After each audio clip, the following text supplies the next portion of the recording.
여러분, 인플레이션이 1년 더 간다. 예, 힘든 시기 닥친다.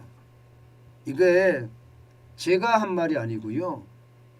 켄 그린핀이라고 헤지펀드 대가라고 이야기하는 시타텔 창업자가 이야기한 겁니다. 이렇게 말입니다. 향후 몇 달간은 엄청나게 힘든 시기가 될 것이다. 이렇게 직접 이야기했습니다. 직접. 이게 일반적으로 말입니다. 미국 로스앤젤레스에서 밀컨 글로벌 컨퍼런스가 개최가 되는데 이 글로벌 컨퍼런스에서 지금 켄 그리핀 창업자가 이야기한 거, 시타텔 창업자가 이야기한 겁니다. 그런데 구체적으로 하나씩 꼬집어서 앞으로 몇 달간은 엄청나게, 여기에서 이제 우리가 방점이 지키는 것은 엄청나게입니다. 엄청나게 힘든 시기가 될 것이다. 이렇게 이야기한 겁니다. 첫 번째는요. 이 켄 그리핀 창업자가 이야기한 첫 번째, 그것은 물가입니다. 물가. 기본적으로 말입니다. 인플레이션이 미국에도 3월에 8.5%까지 올라갔는데 이게 구조적인 문제라는 거예요. 인플레이션이 구조적인 문제다 이런 말이 나오면 여러분 해결할 방법이 없다 이 말하고 똑같은 거예요. 해결할 방법이 없다. 그만큼 말입니다. 당분간 인플레이션이 갈 수밖에 없다. 인플레이션 1년 더 간다 이런 말하고 똑같습니다. 왜 구조적인 문제냐? 첫 번째는 공급자들의 가격이 올라가서 인플레이션을 유발한다는 거예요. 공급자들의 가격이 올라가면 여러분 이게 통제 불가능한 변수입니다. 우리도 마찬가지잖아요. 원자재 수입하는 걸 원자재 가격을 낮춰서 수입하지 못하듯이 미국도 마찬가지입니다. 전 세계에서 수입을 하는데 이게 공급인데 이 공급자의 가격이 올라가니까 통제가 불가능하다 이렇게 이야기하는 겁니다. 통제가 불가능하다. 그 통제가 불가능하니까 이게 금리가 올라가는데 물가가 올라가는데 더 큰 문제는 여러분 더 큰 문제는 물가가 올라가는 와중에 이게 상품의 가격이 올라가는 게 있고요. 서비스의 가격이 올라가는 게 있거든요. 이게 상품의 가격이 올라가는 게 서비스의 가격이 올라가는 쪽으로 이게 전이가 되잖아요. 전이가 되면 인플레이션은 한동안 간다예요. 한동안 간다. 그런데 지금 미국은 이미 전이가 됐다는 겁니다. 임금 인플레이션. 임금이 지금 그 어느 때보다 많이 오른다는 거예요. 여러분 좀 보세요. 2022년입니다. 남녀로 임금 상승률을 보면 남성이 4.1%나 올랐고요. 여성은 4.4%예요. 2021년 11월까지 12월에도요. 3.6%가 남성이 올랐고요. 여성은 4.1%가 오르고 있습니다. 그야말로 임금이 최근 들어서 폭등하는 거예요. 폭등. 폭등. 이게 임금이 오르면 여러분 결국은 말입니다. 또 기업의 최종 가격, 최종 제품의 가격은 올릴 수밖에 없고요. 그러면 시장에서는 또 소비자 물가가 올라가고 소비자 물가가 올라가면 노조들은 또 임금을 올려달라고 하고 이렇게 악순환의 고리가 된다는 이야기입니다. 결국 말입니다.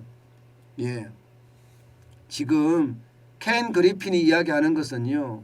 바로 이 인플레이션의 구조적인 문제가 앞으로 미국 경제를 강타할 거다. 뭐 이렇게 되니까 어쩔 수 없이 이제 떠밀려서 미국은 금리 인상을 할 수밖에 없거든요. 여러분도 알다시피 금리 인상이 지금 당장 내일 새벽에 아마 발표가 될 거예요. 내일 새벽에.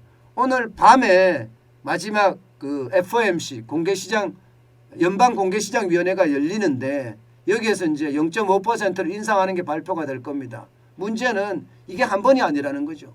구조적인 문제이기 때문에 인플레이션이 구조적인 문제에 걸렸기 때문에 결국은 0.5% 자이언트 스텝이라고 하는 0.75% 심지어 전보 스텝이라고 하는 0.5%를 줄줄이 올리는 그런 상황까지도 발생이 될 수밖에 없다 하는 게 켄 그리핀의 시각입니다.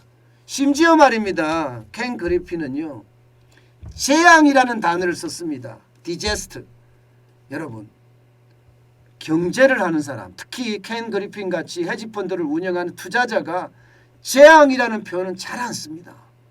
디제스트라는 표현 자체를 쓰는 걸 굉장히 어렵게 생각합니다. 그런데도 불구하고 디제스트라는 재앙이라는 단어를 썼다는 자체는요. 결국은 미국 경제도 침체가 될 수밖에 없다.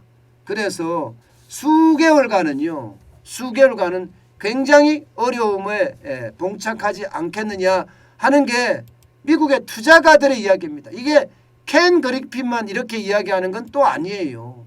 켄 그리핀만. 다른 사람들도 지금 똑같이 미국 경제에 대해서는요. 굉장히 나쁘게 보고 있습니다. 그렇게 됐을 때 여러분 시장의 변화는요. 그 어느 때보다 클 겁니다. 물론 미국의 주식시장은요. 뭐라고 이야기해야 되나. 뭐 변동수평이 굉장히 큰 장세라고 이야기해야 되나요. 뭐 그렇게 나타납니다. 여러분도 보시다시피 미국 시장 자체는 이렇게 나타나요. 변동폭이 굉장히 큰 장세. 다우산업지수는 0.2% 오르는데 그쳤습니다. 시작과 함께 왔다 갔다 했죠.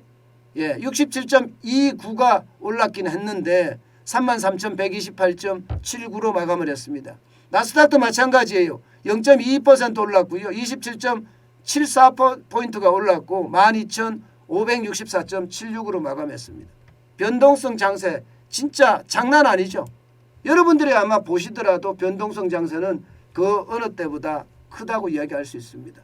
그러니까 지금 시장 자체의 위험이 많이 깔려 있어서 투자자들이 망설이고 있다는 뜻이 망설이고 있다. 더 큰 문제는 여러분 켄 그리핀은 마지막으로 이렇게 이야기합니다. 물가 안 잡히면 어떡할 거야. 0.5%를 올렸는데 물가 안 잡혔어요. 그러면 더 강력한 드라이브를 걸 거다. 이것이 앞으로 미국 경제의 침체를 부르지 않겠느냐 하는 게 지금 켄 그리핀의 시각입니다. 그만큼 말입니다. 이미 외국의 어떤 투자자들, 월가의 투자자들도요. 위험자산에서 서서히 발을 빼고 있습니다. 이대로 계속 가는 것은 아니다. 이렇게 이야기하고요. 심지어 말입니다. 이 밀컨 컨퍼런스에서요. 많은 분위기가 작년에만 해도 낙관 분위기였는데 올해는요. 밀컨 글로벌 컨퍼런스에서 완전히 공기가 엄청나게 무거운 피간 쪽으로 방향이 많이 잡혀져 있다. 이렇게 이야기를 하면서요. 마지막 결론을 그렇게 내더라고요. 경기 침체 공포가 밀컨 글로벌 컨퍼런스를 뒤덮었다. 이렇게 얘기합니다. 심지어 말입니다. 제인 프레이저 이러면 시티그룹 대표입니다. 시티그룹 대표는요. 현재 경기 상황에 대해서 10년 만의 위기라는 표현을 썼습니다. 10년 만의 위기. 그만큼 말입니다. 지금 미국은요. 경제가 나쁘다는 이야기를 지금 투자자들, 전문가들, 특히 실전 전문가들도 그렇게 하고 있다는 뜻입니다. 우리는 미국의 경제의 어떤 환경이 우리가 그대로 지배를 받거든요. 그렇기 때문에 늘 신경을 바짝 써야 됩니다.